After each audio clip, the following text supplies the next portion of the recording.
Et c'est à tous, c'est Captain et je vous retrouve pour une nouvelle vidéo consacrée au DC Extended Universe. Cette fois-ci, je vais vous parler de la rumeur comme quoi Wonder Woman pourrait apparaître dans le film Flashpoint qui aurait d'ailleurs une date de sortie vu que l'actrice qui joue à Iris West a précisé que le film a été décalé de 2018 à 2020 et que du coup ça a été prête pour le rôle, etc. Après avoir tourné dans le Justice League. Elle n'a pas fait de reshoots, elle fait pas partie des reshoots d'ailleurs dans Justice League. Mais bon, apparemment Flashpoint se déroule bien en 2020, enfin sortira bien en 2020.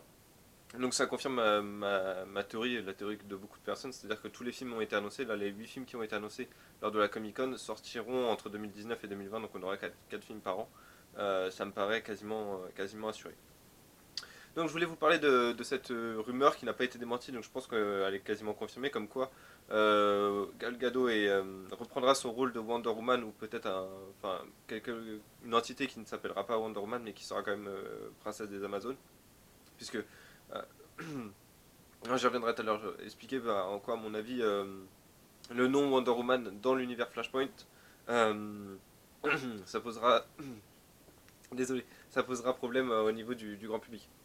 Mais du coup, ça confirme encore une fois ce que j'avais dit, c'est que le film Flashpoint, plus on s'en rapproche, plus ce film ne me fait pas penser à un premier film Flash, mais plus à un deuxième film Justice League. Je pense qu'on aura tous les membres de la Justice League, peut-être pas tous avec leurs acteurs, c'est-à-dire que je pense que par exemple Batman sera joué par Jeffrey Dean Morgan, donc Thomas Wayne. Peut-être un Aquaman différent également, je sais pas. Mais je pense que on peut être sûr que que ce Flashpoint voilà, sera une adaptation de la BD qui est centrée sur Flash, mais qui n'est pas une BD, à mon sens en tout cas, qui n'est pas une BD propre à Flash. C'est-à-dire que elle peut pas exister sans Flash, mais c'est pas lui qui est mais c'est pas lui qui est à mon avis comment dire, ceux qui vendent le film ou ceux qui vendent la BD. C'est-à-dire que pour moi, quand je pense à Flashpoint, je pense à un univers parallèle. Je pense à euh, Thomas Wayne en Batman, je pense à la guerre entre les Amazones et les Atlantes. Je pense pas forcément au personnage de Flash, surtout que le personnage de Flash dans ce film, dans cette histoire perd ses pouvoirs. À la limite, je pense plus à Reverse Flash qui profite de ce chaos-là pour exister et pour être plus fort que jamais. Et surtout, en fait, ça me fait penser que ce film Flashpoint sera peut-être, enfin sera difficile pour DC à mettre en place parce que c'est justement, à mon sens, la copie parfaite de Batman v Superman. C'est-à-dire que Batman v Superman, il n'y a pas de réel ennemi, il n'y a pas de réel méchant à part Lex Luthor, mais qui est quand même, je trouve, secondaire. En fait, ce qui se passe dans Batman v Superman, c'est qu'il y a deux gentils qui ont une différence de point de vue sur comment agir, et du coup, plutôt que de se parler, ils vont au clash parce que leurs idéaux ne peuvent pas cohabiter.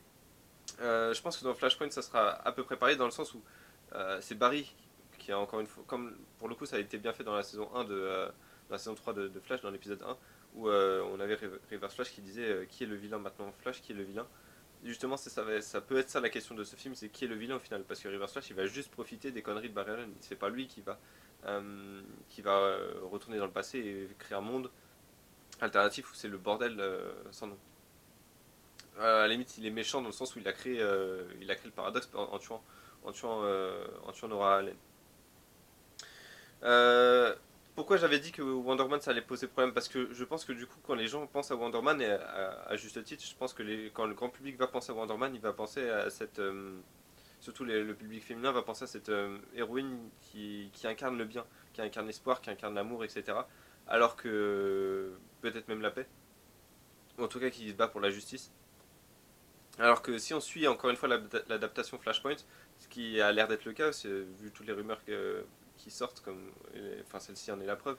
Donc si on suit l'adaptation pure et dure du comics, euh, Diana est quand même une sacrée, je vais pas dire le mot, mais est quand même quelqu'un enfin qui a tué Mera juste pour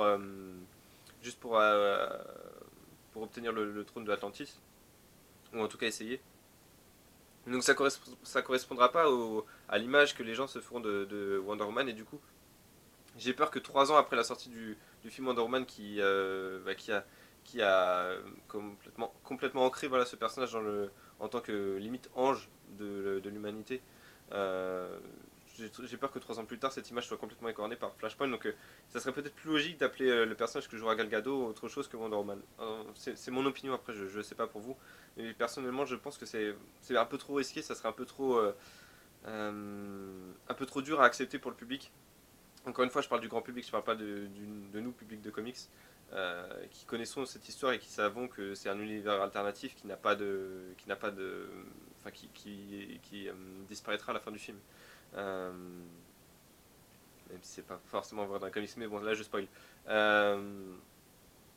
Donc voilà, c'est tout ça pour dire qu'aux yeux du grand public, le personnage de Wonder Woman serait, à mon avis, un perso auquel il ne faut pas toucher et surtout pas en faire l'espèce de monstre sanguinaire que c'est dans Flashpoint. Après, l'autre chose qu'il faut retenir de cette annonce slash rumeur, enfin rumeur slash annonce, c'est que c'est plus ou moins confirmé du coup que Wonder Woman apparaîtra donc dans son film, dans sa suite, donc Wonder Woman 2, et un an plus tard donc dans Flashpoint. Donc ça confirme que Batman et Wonder Woman, mais peut-être même plus Wonder Woman que Batman, sont désormais les figures de proue du DC Extended Universe, et c'est Wonder Woman, on la verra probablement dans un ou deux films par an, après au moins une ou deux apparitions par an, comme Batman l'a fait après Batman v Superman. On le voit directement dans Batman v Superman, dans Suicide Squad, et indirectement dans Wonder Woman, et personnage probablement principal de Justice League.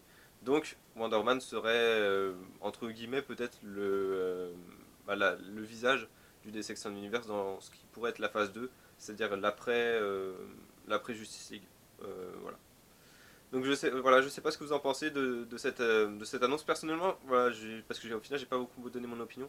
Je pense que ça peut être, enfin c'est forcément une bonne chose. On se dirige principalement vers un univers, vers une adaptation pure et dure du comics, ce qui n'a pas été fait dans la série Flash, et c'est peut-être pour ça. Peut-être pour ça qu'ils le changent encore une fois. Peut-être qu'ils se rendent compte que l'adaptation libre, comme il y a eu encore une fois dans la saison 3 de Flash, ça marche pas, ça prend pas. Donc ils l'ont testé dans Flash, ils se sont rendu compte que bon, ça n'a pas super bien marché. Hop, on va mettre l'adaptation 100% fidèle dans les films. Donc je pense que ça peut être une bonne chose, mais encore une fois, il faut faire attention à comment le grand public va réagir. Faut vraiment mettre en avant le côté univers alternatif. Ça paraît risqué parce que c'est la première fois que Flash va apparaître, première fois qu'il va remonter dans le temps, probablement en tout cas. La première fois qu'on va avoir Reverse Flash, première fois qu'on va voir les ennemis vraiment s'entretuer pour le coup. Univers post-apocalyptique, etc. Mort de Bruce Wayne, Thomas Wayne, enfin il y a énormément de choses, c'est vraiment un film. J'avais déjà fait une vidéo sur ça, mais plus j'y pense, plus je me dis, mais ça va être un des paris les plus risqués peut-être de l'histoire des films de super-héros, je pense.